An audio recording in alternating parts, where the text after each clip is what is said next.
Coming up on the 1 minute mark until airtime on the LSU Sports Radio Network. Stand by for your 1 minute mark. Coming in 5, 4, 3, 2, 1. Mark, 1 minute till airtime on the LSU Sports Radio Network.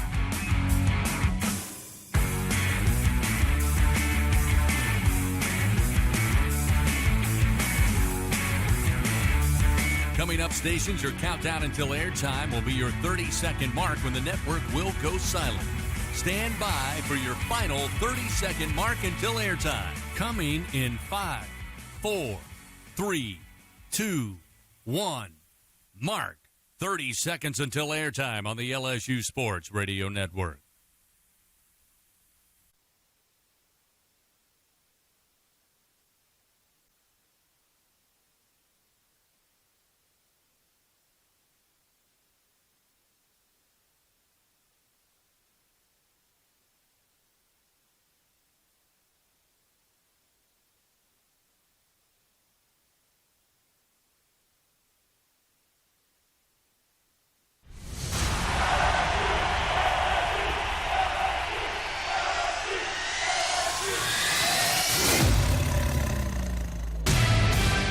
It's game week for Fighting Tiger football.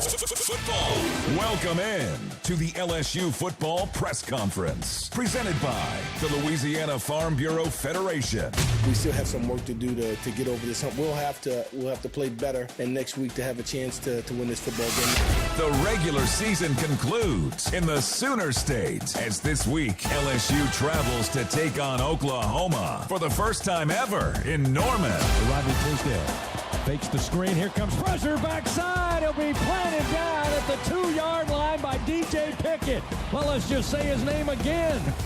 Wow. Coming up, interim head coach Frank Wilson discusses the latest on your Tigers and previews the week ahead. But first, from the Capital One studio inside legendary Tiger Stadium, here are former Tiger Gordy Rush and the voice of your Fighting Tigers, Chris Blair. Well, good Monday, and we head into Thanksgiving week. We head into the regular season finale here in 2025 as LSU, again, will be headed to Norman, Oklahoma this coming Saturday.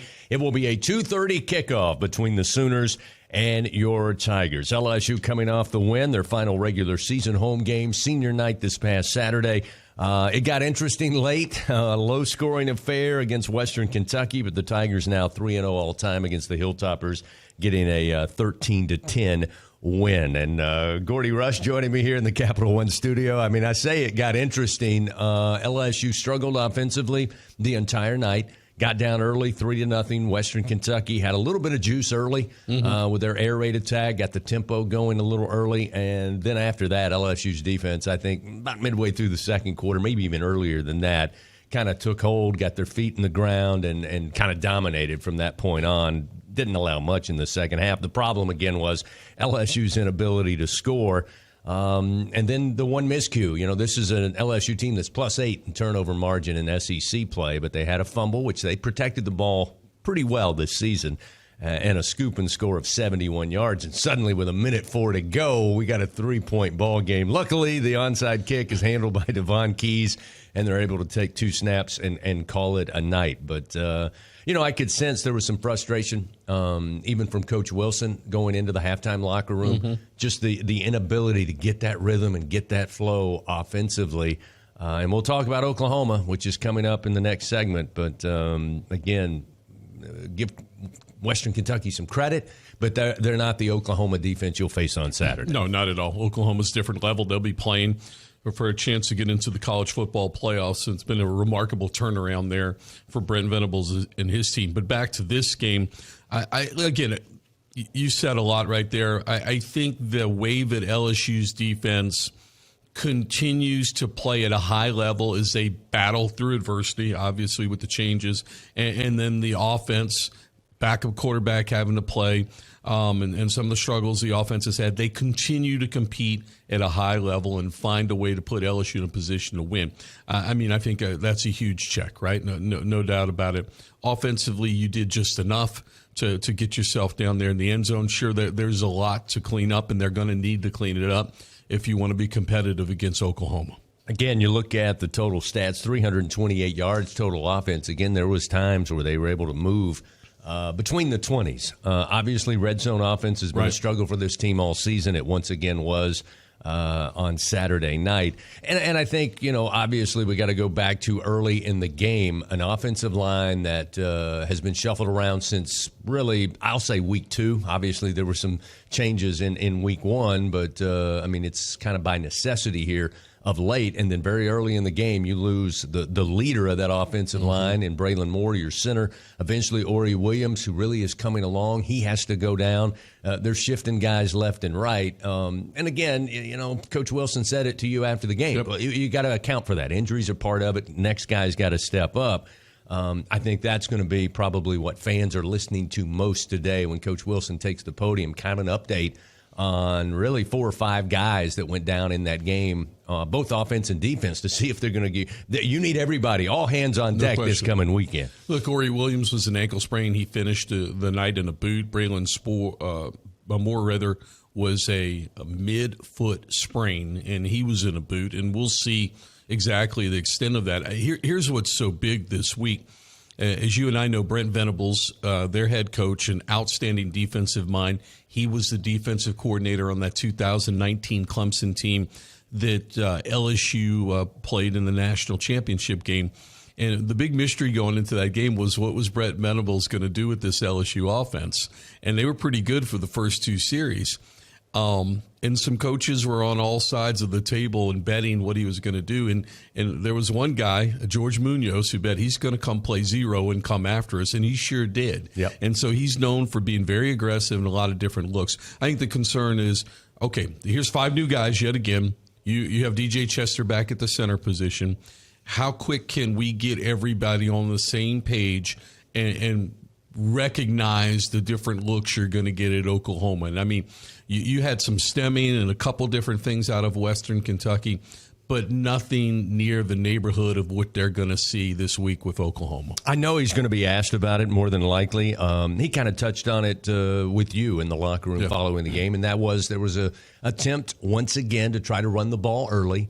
And then in the second half, again, when you're trying to pull away and get separation, they kind of went away from the run. Now, Coach Wilson said, hey, look, there was kind of a hybrid defense. They have a 3-man front. They kind of convert that into kind of the bear, which is what most coaches will rely on to definitely stop the run, certainly between the tackles.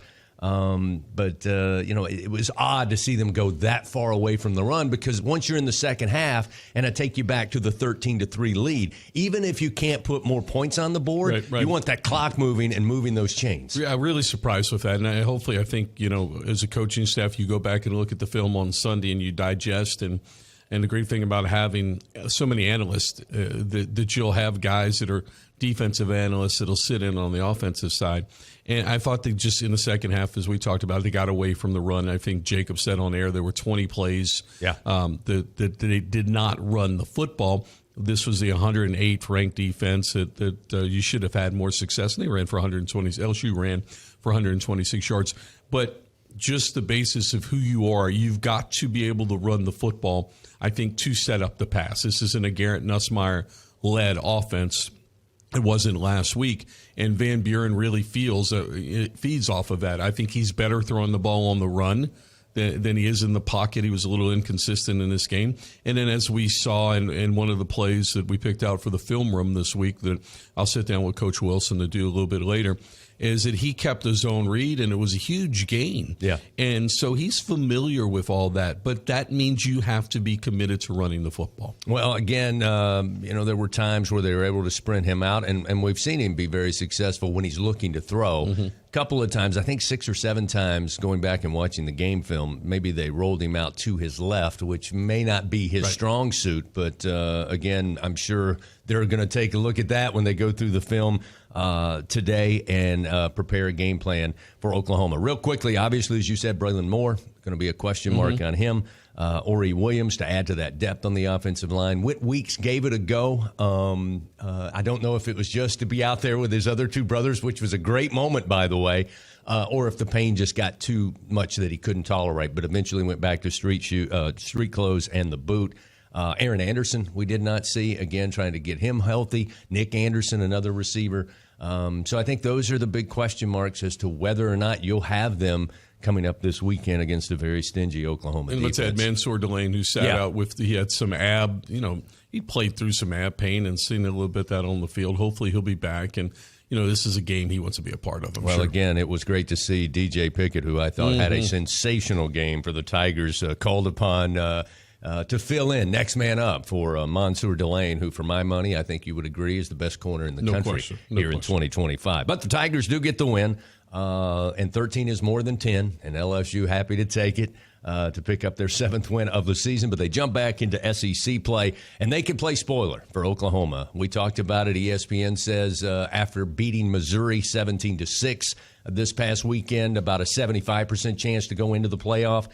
If they beat LSU in the final week of the regular season, ESPN, and of course, who's going to argue with them, says it's a lock for them to make the playoffs. So we'll see, but LSU certainly could have some fun going over there to Memorial Stadium and kind of ruining the party for Oklahoma. It'll be a 2:30 kickoff. We'll take a timeout coming up at 12 noon, of course. Frank Wilson will discuss the game. He'll take questions from the media as we get ready for LSU and Oklahoma to finish up the season. We'll talk about the Sooners and this matchup, compare the two teams statistically, and it gets a little close on the defense and special team side, which may be the two biggest parts of the game on Saturday. We'll find out what Gordy thinks right after this. In Louisiana, we love our LSU Tigers. When the band strikes up those 4 iconic notes, the fans go wild. At Louisiana Blue, we're Tiger fans too. That's why we've teamed up with LSU Athletics to bring you the compassion of the cross and security of the shield, so you're free to wear your stripes and roar. Live Louisiana. We've got you. Louisiana Blue, Louisiana True. Proud partner of LSU Athletics. There was a time when a person's word was enough, a time when a handshake meant something, and integrity really mattered. For over 70 years, the values of Farm Bureau Insurance have been rooted in hard work, faith, and family. In that time, we've seen the world change in many ways. What hasn't wavered is Farm Bureau Insurance's commitment to protect our customers' way of life and serve the communities in which they live when they need us most. You deserve more. You deserve a promise. Learn more at lafarmbureau.com. Squeeze every ounce of life out of every day.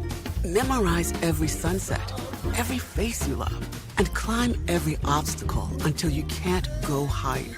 With Louisiana Blue, you're free to soar because you've got the compassion of the cross, the security of the shield, and the comfort of blue behind you. Live Louisiana. We've got you. Louisiana Blue, Louisiana True. Get ready, Tiger fans! Venture Global is proud to partner with LSU Athletics, powering Louisiana and the world with clean, low-cost, reliable energy and fueling the future of our great state. As we cheer on the Tigers this season, we're also driving innovation, creating jobs, and supporting our local communities. Together, we're building a brighter, more sustainable tomorrow. Venture Global, proud partner of LSU Athletics, powering champions on and off the field. Go Tigers! Coming up, interim head coach Frank Wilson addresses the media from football operations. This is the LSU Football Press Conference, presented by the Louisiana Farm Bureau Federation. Once again, with a preview of this week's matchup, are Gordy and Chris. Once again, this coming Saturday, LSU will finish out the regular season. They'll take on the Oklahoma Sooners for the 5th time. All time. It'll be the second meeting as SEC foes. It'll be a 2:30 kickoff there at the Gaylord Family Memorial Stadium in Norman, Oklahoma. Well, Gordy, I know we both, over the last 24 hours, certainly we've seen every snap for LSU this season. We've taken in some film the last 2 days, getting an idea on this Oklahoma Sooner team. But I think it's fair to say both teams lead with their defense. They've got to win with their defense. And, it's interesting when you look at SEC games alone and, compare these two. The defense looked very similar. And probably to the dismay of Coach Wilson and Coach Venables, their offense looked very similar. It's been a difficult process to get points on the board for both teams. No doubt about it. And, this is an Oklahoma roster that they totally revamped this football team. And they went and got John Mateer from Washington State, who's done a really nice job at quarterback for them. A lot of new faces on that side of the football. And they've evolved. I think they've done a nice job in the games that they've needed to score points.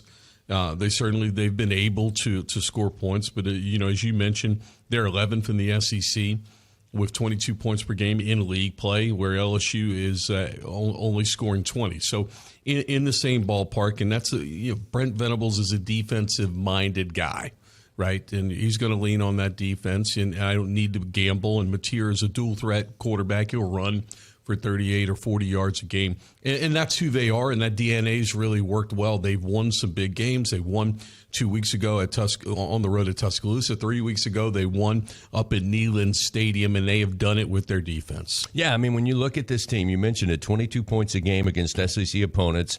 Their defense giving up just 19 points a game against the SEC. LSU not far behind. In fact, I think if you look at it, Oklahoma's second, LSU is eighth. But the Tiger defense only giving up about 24 points per contest. Mateer with 10 passing touchdowns, does have 7 interceptions.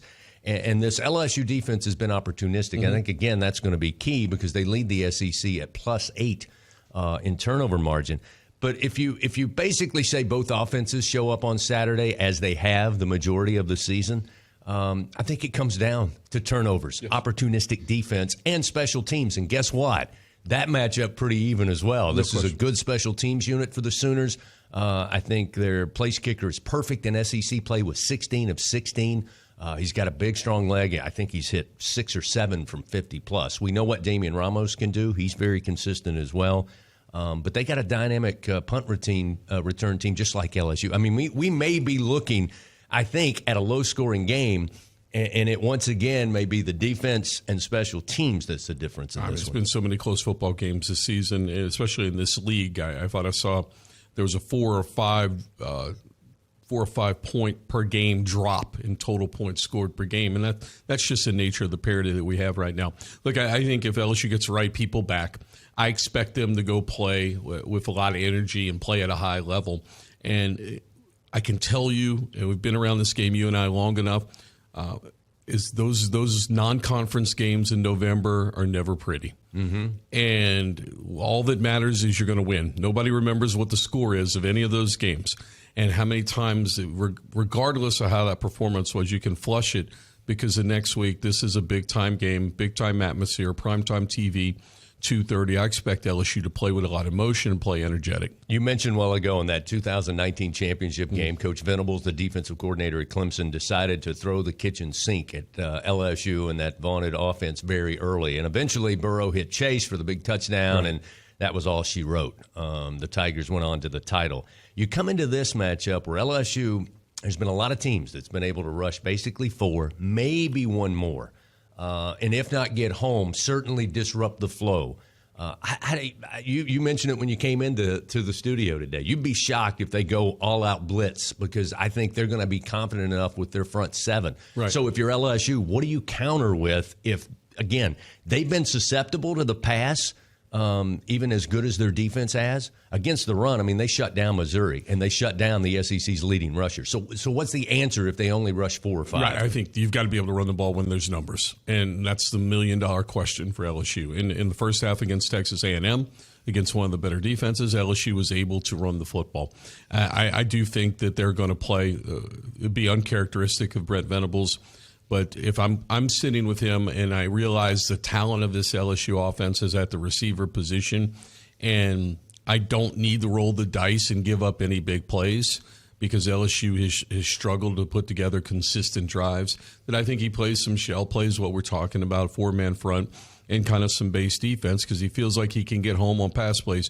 And if he's going to put 6 or 7 defenders in the box, you've got to be able to run the football when the numbers say to do so. And I think that's been the key. It's always going to be my recipe for success with this team. Well, Gordy, we'll see you in Norman at 2:30 on Saturday. Bundle up, maybe a little cool. Ooh, nice. Let's go right now. Here is Coach Frank Wilson.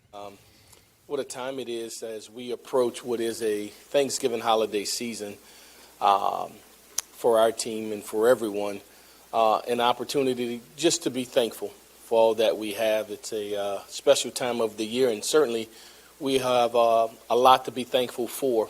So hopefully you're able to spend time with your family and loved ones in a celebratory manner to have that. We'll do the same with the Thanksgiving feast here as we revamp our indoor and just give reflection on this year and be thankful for all that we have. So wanted to give you guys that piece. Before we jump into Oklahoma, we'll talk a little bit about Western Kentucky and what a night it was for our seniors, all 27 of them.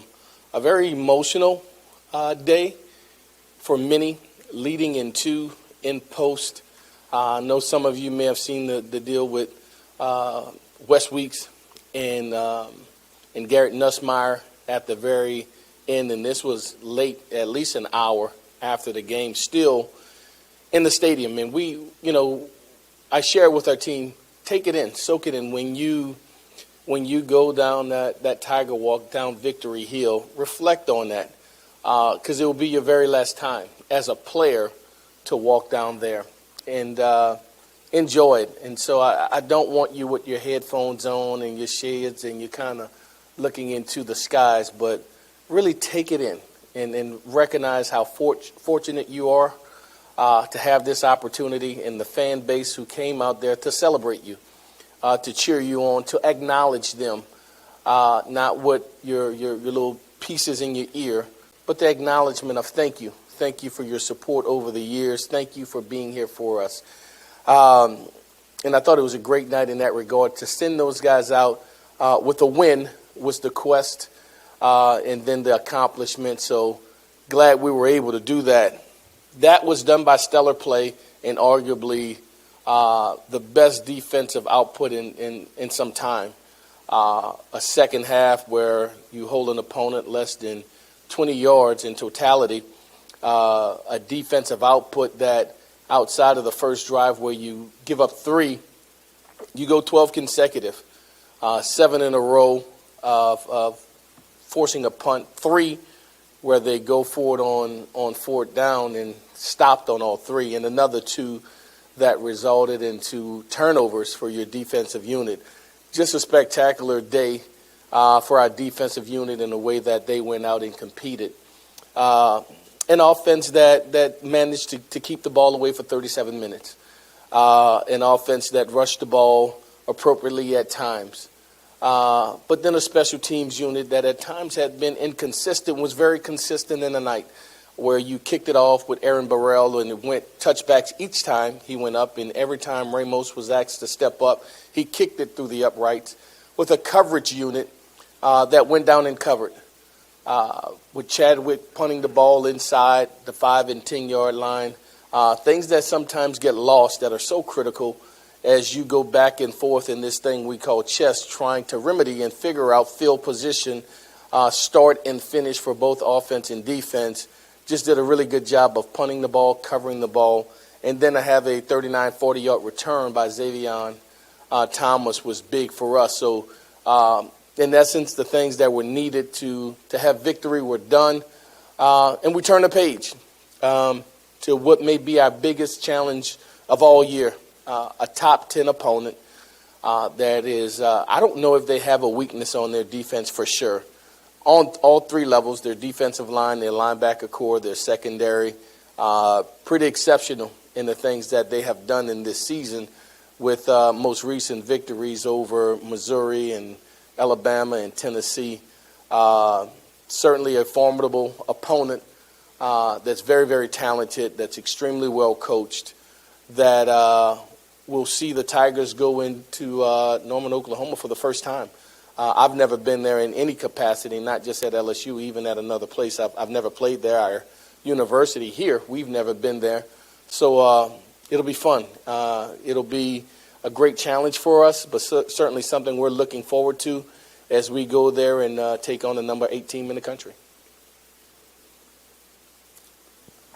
Frank, what's the plan for Garrett this week? We're going to try to see what he looks like today, or tomorrow, should I say, in practice. He was good in treatment this weekend, real early on this Monday to project. But we'll give him a go at it and see how he feels, and probably midweek be able to give you better answers to that when I come in here on Thursday or Wednesday.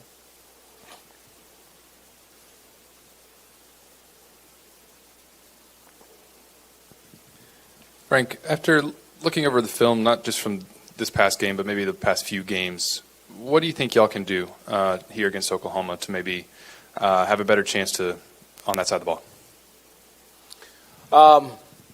I think we look at who we are as a team. I think we cater to the strength of our personnel and our team, and we position our team to try to get points on the board, however that may be. It's a tall task, but it's something that we recognize that will have to come into fruition to allow us to have success in winning this game. Again, they're very stout in the run game, as you saw with the leading rush team in Missouri, and their back was held to 57 yards or so after coming off a 300-yard game. They're pretty stingy when it comes to their defensive front, and they're pretty nasty on the back end as well as they contest passes. And so from a game plan standpoint, we're in the primary stages of trying to figure that out. Where does the opportunity lie where we can create a touchdown for us? And so we'll see what that looks like as the week unfolds. Yeah, Frank, are they just so sound defensively? As you said, all three levels. It looked like Missouri had a hard time finding spots as well. Is that it, or is it talent? What sets their defense apart? I think they're talented. I think they have depth. They had from a year ago, and they got better with the personnel that they have, and they've limited to what they can do well. And on defense, whether that is a base 4-2 look that can then jump into a 3-down look, and then just create havoc of winning one-on-ones against the opponents or the guys that they tackle well. All right, and so it's one thing to be able to put a guy in place, but you got to get him to the ground.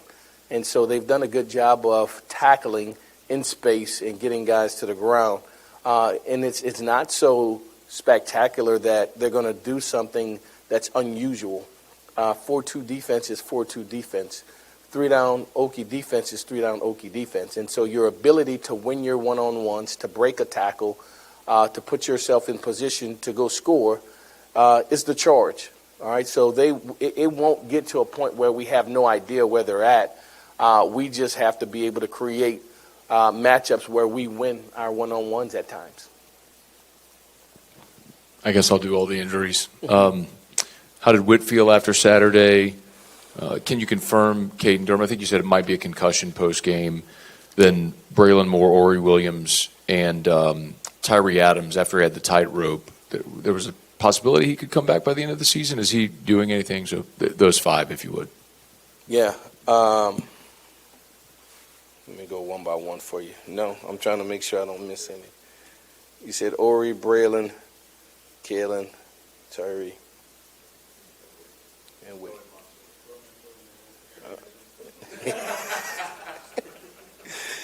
All right. Tyree Adams is progressing. Have a chance, although probably a slim chance to be ready for this game, more likely for the bowl game. But he's on pace to have a chance to play in this game. Witt came out of the game feeling good. We wanted to limit his opportunities so that he could be at his best in this game. I'm hopeful that he'll be able to play his best from a health standpoint in this upcoming game.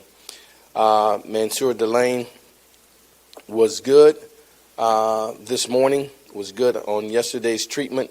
So we're hopeful that he'll be able to play in full capacity this game. Braylon Moore is doubtful. Ori Williams at this point is doubtful. Caden Durham was more of a neck than concussion protocol. So it was a 5 technique that looped inside and kind of jammed him, short-necked him, if you will. So I think he'll be, he's hopeful on this Monday. I think he'll be ready to go. Probably won't do anything with him Tuesday, may even put a red shirt on him Wednesday, just so, those nerves, those muscles in your neck can be very difficult to overcome. But I think he'll be ready to go.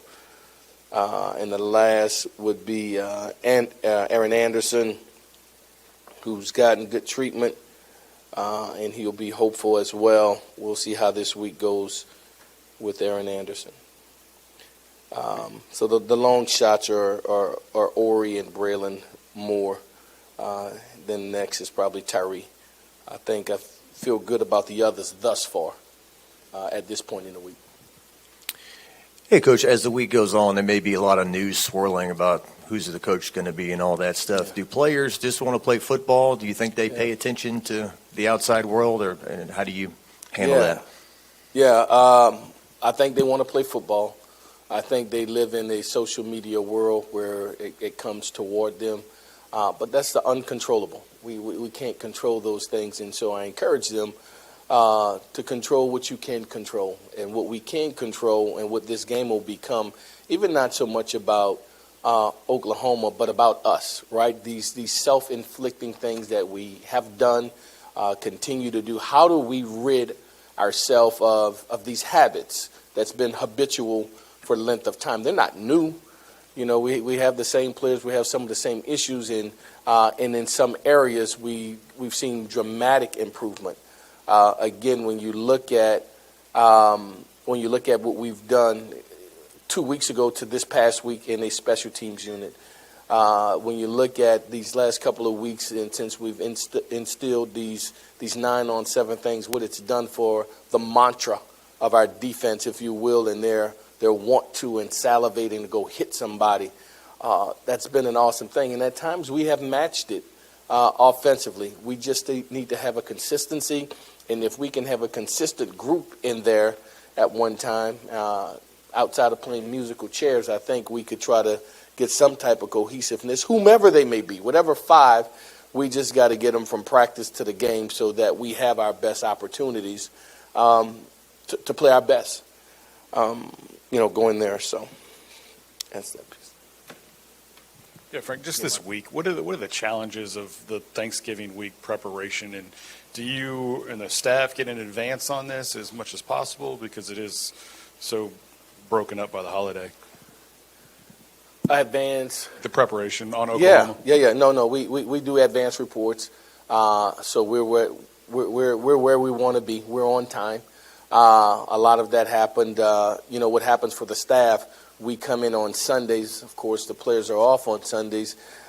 They can volunteer and come in and get caught up. And we put a lot of it away on Sunday. We'll come in as an entire team today.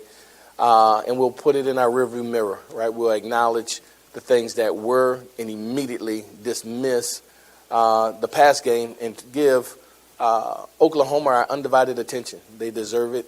We deserve to give it to them. And they'll get that starting today.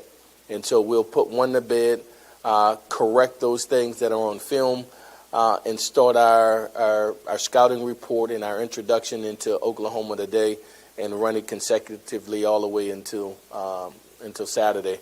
But those reports have been identified, how dangerous their quarterback is, and, coming back after the week 4 tweak of his shoulder, if you will, but, a gutsy performer, a guy that had moxie and grit.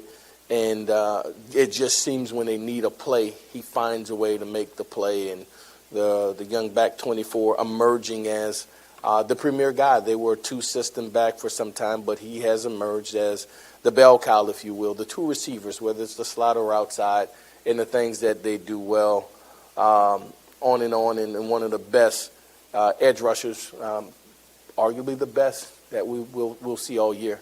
I think it's probably the best defense we've seen all year. He may be the best edge rusher that we've seen in this time. And so, a place kicker that's kicked at 53 already this year, who's very talented. And so those advanced reports, that study of them, it started with the guys who do advanced over a week ago. It was preliminary even in the summer. For me and staff, it went into the wee hours of last night and rolled into this morning's preparation. Frank, as coaches, I guess assistant coaches, how do you guys maintain your motivation to recruit when there's a possibility that some of you guys may not be in the building, 2 weeks from now? That's who we are. We're professionals. It's your job. You're paid, you're charged, and you're responsible, and it's your gift back to the university that has given you opportunity. And so we're going to do our job. We're going to be pros about what we do to the best of our ability.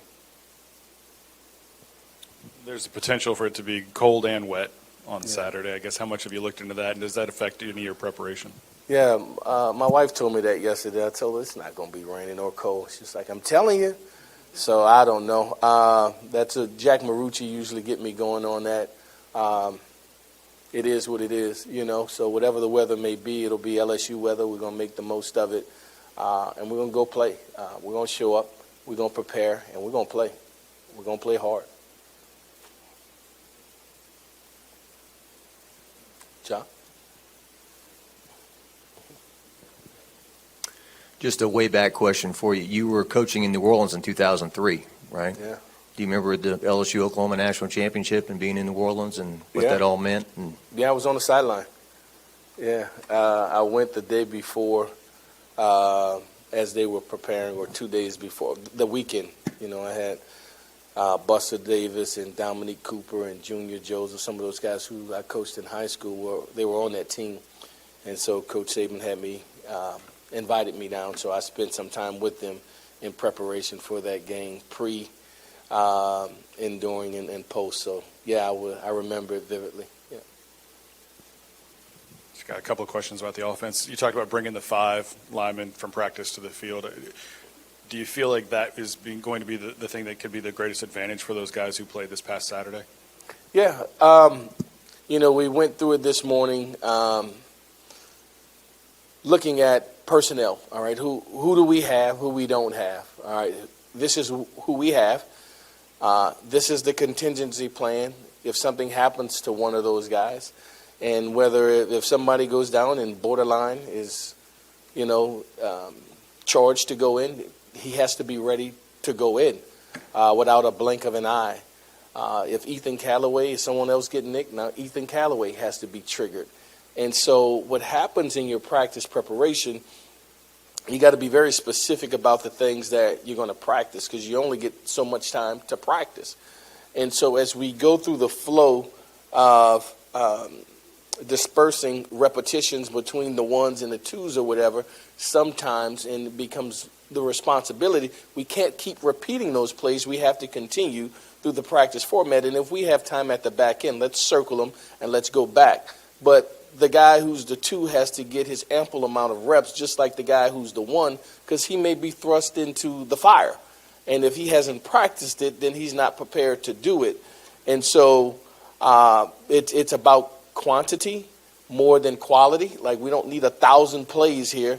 We need X amount of really good plays here that we can turn to and we need to perfect, versus this look, and that look, so that we're prepared for whatever the defense may give us. And so there's strategy in practice format of what we're doing, how we're doing it, so that we can be the best version of us, instead of having 1,000 different ways of doing 1,000 different things, and you're doing a whole bunch, but not much quality of what you're doing. And so that's our intention, and always is in truthfulness, but even more so heightened because you're starting to test the depth of the roster. Frank Harlem had that fumble at the end of the game. As running backs coach, how do you kind of coach him up after that when he's a freshman? Situational football. And you feel very comfortable. He's a very talented young man, and a week ago you play a very talented Arkansas team, and he jumps outside and he scores. He goes down, it's headsy, it's all those things, right? And then you give him the ball again this week, and it gets punched out, right? The defender, and it's usually one that you never see. His eyes are there. This guy's on side of him, and he kind of just pokes it out and pops it up or what have you. You have to be conscientious that ball security is the priority at this time because it's desperation for them. They may not even tackle you. They're going to tackle the ball. They have to create a turnover. And just his conscientiousness of don't worry about how many yards you're getting on this play. We're trying, because we have no timeouts. They have no timeouts. But we have to run these plays to get in position to start the rundown, and they still at that point will probably get it with about 19, 20 seconds left if we don't score. And so a learning experience. That's the beautiful thing about this, right? Ugly as it may be, all right? They're our babies. They're my babies, and so I accept them. I love them for who they are, the good, the bad, the indifferent. When that ball, all the things that happen throughout the game, they're teachable moments. If you don't learn from them, it's in vain. But if you're making these mistakes and you're growing and you're learning from them, then there's merit in it. Again, this opponent we played, they were a different team a year ago. They learned from their mistakes, and they became a better team and in playoff contention, only to have the Tigers try to play spoiler on this weekend. But that's the grand scheme of this thing, learning from your mistakes, growing from it, and not wallowing in, woe is me, we shoulda, we coulda. It happened, fix it, and let's move on so that we can be better because of it or from it. Feels like some of the pieces with Michael Van Buren's games are there, but they're just not connecting the dots, I guess. So how much of that is with Alex kind of getting on the page with him for what he can do successfully, like you talked about? Yeah, experience is the best teacher, right? And you got to go out there and play.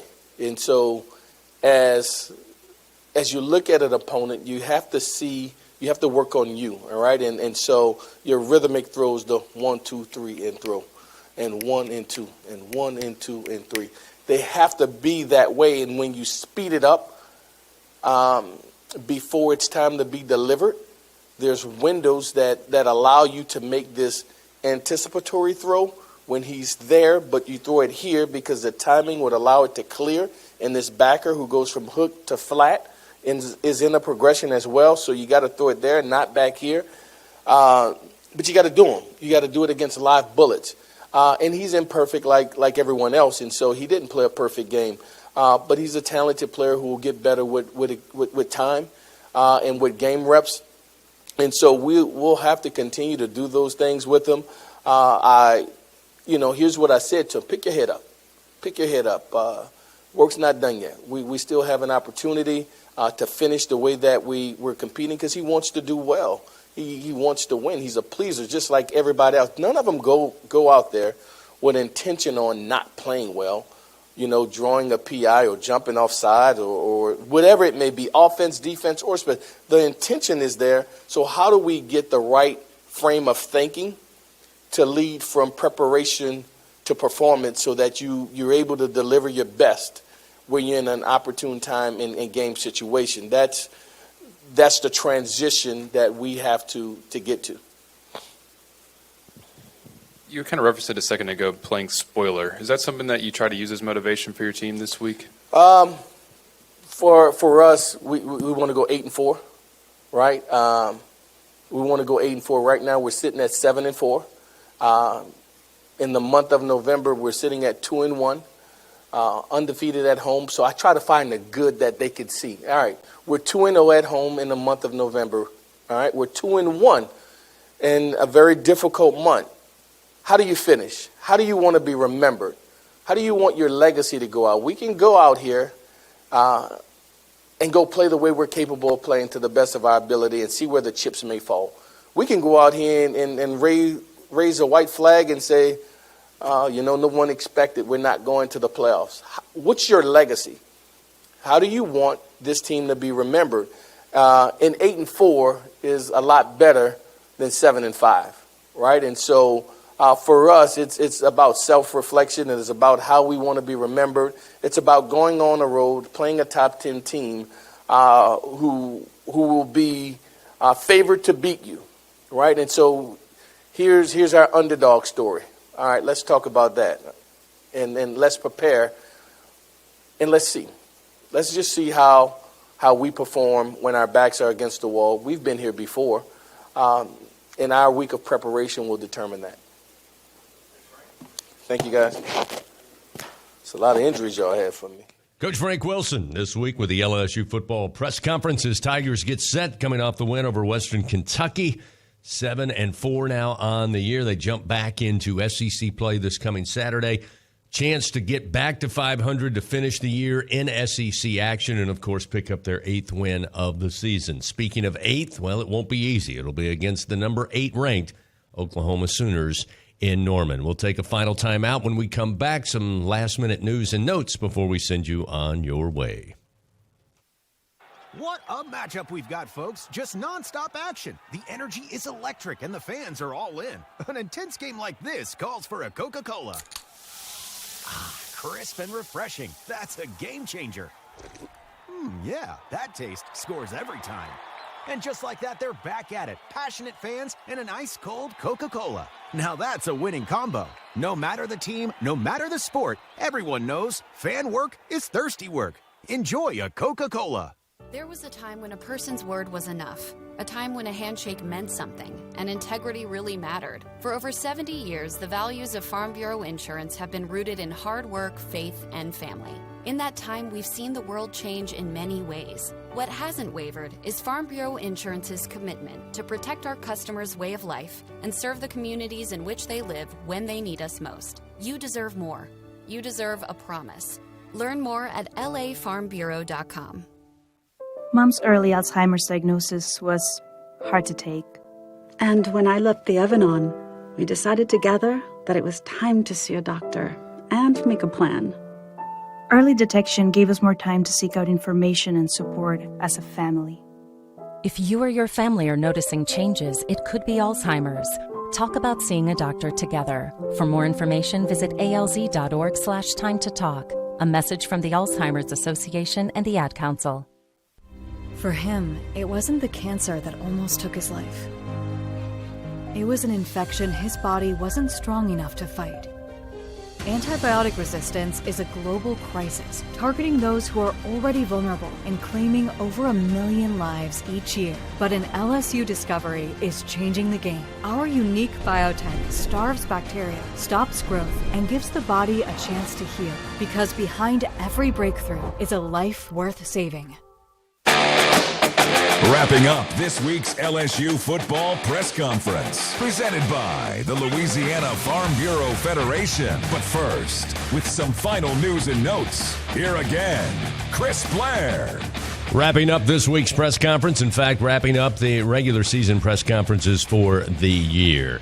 Coming up tonight, normal time, but it's Thanksgiving week. Of course, you all know that. And Coach Frank Wilson going to join us at TJ Ribs for the final LSU football radio show of the season. The finale comes your way tonight, again, starting at 7 o'clock. So come on out.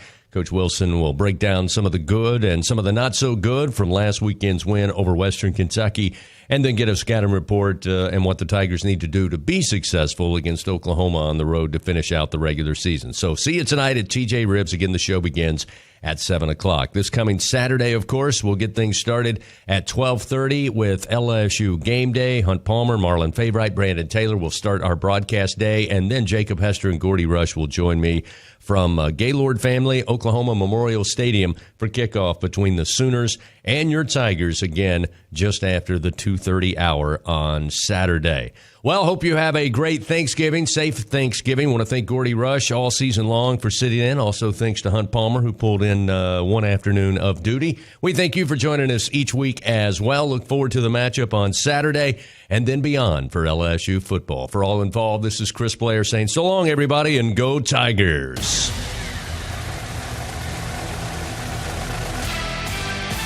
This This has been the LSU Football Press Conference, presented by the Louisiana Farm Bureau Federation. For the very latest on LSU Fighting Tiger football, follow the Tigers on Facebook, X, and Instagram, and anytime at lsusports.net.